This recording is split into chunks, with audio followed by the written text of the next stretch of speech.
Losses are there, but the point is how you be able to manage it. And kung titingnan mo, itong taon na to was not a good year for this account.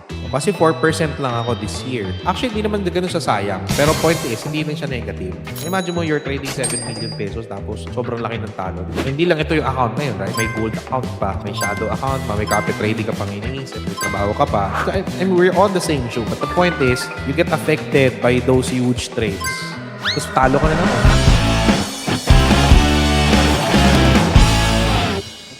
Losses are there, but the point is how you be able to manage it. Last year, chill lang talaga, shadow lang yan. Siyempre, gusto ko more gains. Lahat naman tayo gusto more gains. Hinaluan ko siya ng Nasdaq. Na actually, okay naman yung pagka-trade ng Nasdaq. Pero there's one trade, I think odd-cad yata to. Ayan o, odd-cad niya.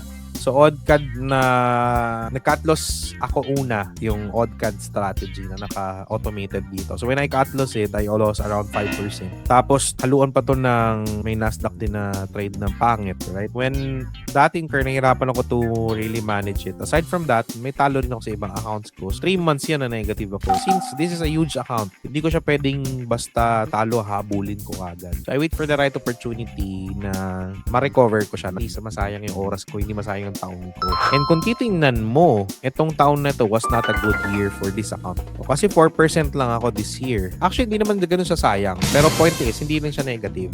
At least I'm able to manage that this psychological problem ko dito. I was able to regain it back. Compare na sobrang, imagine mo you're trading 7 million pesos tapos sobrang laki ng talo. Di ba? Paano ka makakano nun? My point is, dapat maplano mo talaga. Kasi pag umabot ka sa ganitong kalaking amount, tapos example, nandito ka, negative 4%.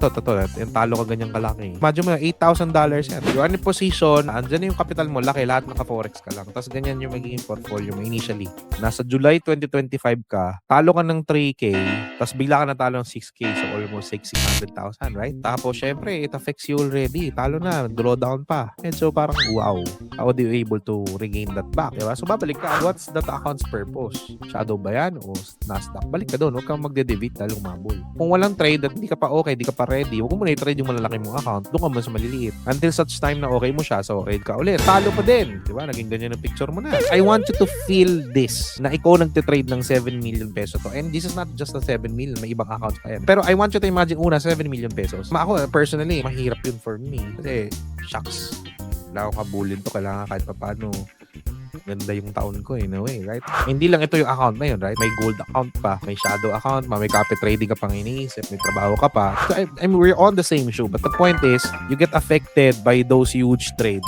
Tapos talo ka na naman the following month. Tendency man yung maghahabol ka talaga eh. The reason why I'm sharing that with you because you can really bounce back. Una, is the strategy you are using effective? Kung hindi siya effective, paano ka ba-bounce back? Pag hindi ka pa talaga sigurado, wag mo munang. Ito nga, maganda na nga yung strategy ginagamit ko, natatalo pa ako. You get my point? So what if wala ka pa talagang years of performance tapos bigla laki ang may account? What's the tendency? You will end up in the year, big losses talaga. Paano ka paabot ng 1 million, 2 million, 2 million, 5 million, 10 million na minamanage mo na account? Stock market, REITs market. Kung sa maliit pa lang, hindi mo na pinapractice.